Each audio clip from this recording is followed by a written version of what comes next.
无花果我相信大家都爱吃，但是呢，你不知道如何把它放在美食中，展现出更漂亮的一面。那今天呢，就教你们做这一款无花果莓果塔，并且还附带的有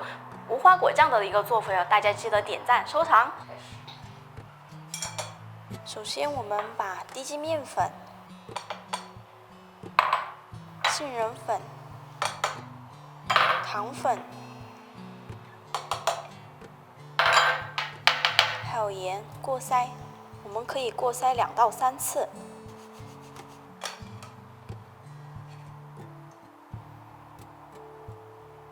过筛好后呢，我们就加入冷冻或者冷藏切块的黄油，然后我们就上手抓一抓，把它抓成酥粒状。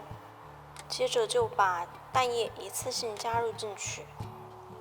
接着我们用手揉，把它揉至抱团就可以了。抱团后拿出来，我们可以用手像搓衣服一样搓一搓我们的面团，这样的话，它里面的气泡就会比较少，更加的细腻。接着我们用2张烤纸垫起来，把它擀均匀，擀薄一些，把它擀到2至3毫米这个样子就可以了，放进冰箱冷冻。在冷冻的时候，我们就来处理无花果，先将它去皮切成丁。然后放入锅中，加白砂糖，加柠檬汁，用中小火将它熬至比较浓稠的状态。我们可以边加热边搅一下，至看不见水呢，就可以把它倒出来，然后放进冰箱冷藏。冻好的面皮把它拿出来，刻成和我们模具差不多的一个高度，那长度呢就是派2。好，大家可以自己量一下，换算一下。刻好后呢，我们继续把它放冰箱冷冻，然后我们拿出我们的塔圈，用黄油把它刷一下。刷好后呢，就取出面皮，然后取下来，趁着它还比较冷的情况下，赶紧放到我们的塔圈里面。放进去后呢，我们继续把我们带有面皮的塔圈刻到我们空白的面皮上面，然后转一转，它就会带着皮一起被取下来。接着我们就把它赶紧放在烤盘上，那烤盘呢尽量垫一个透气网垫或者是油纸，然后把表面呢多余的面皮用刀把它削掉。全部准备好，就把它放进上下火175度已经预热好的烤箱里面，我们可以烤18分钟，但是大家要看上色的状态。塔皮烤好后，我们就把它拿出来，但是现在不要脱模，我们稍稍要放凉一下，不然的话很容易碎掉。在放凉期间，我们就来做奶油，一个芝士奶油，芝士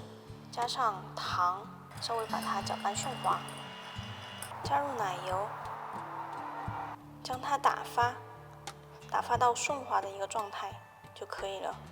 把打好的淡奶油和提前准备好的无花果酱分别放进茶杯里面，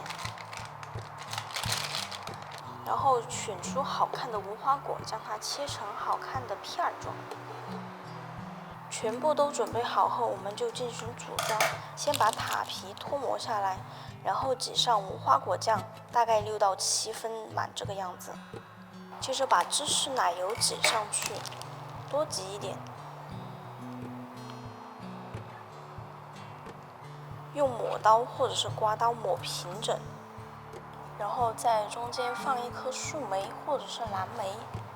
然后在边上挤一圈我们的芝士奶油，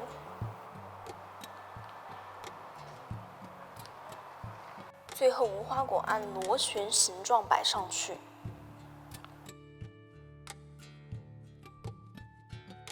漂亮又好吃的无花果莓果塔就做好了，大家都学会了吗？剩余的无花果酱呢，我们可以拿这样一个瓶子装起来，放在冰箱冷藏大概7天左右。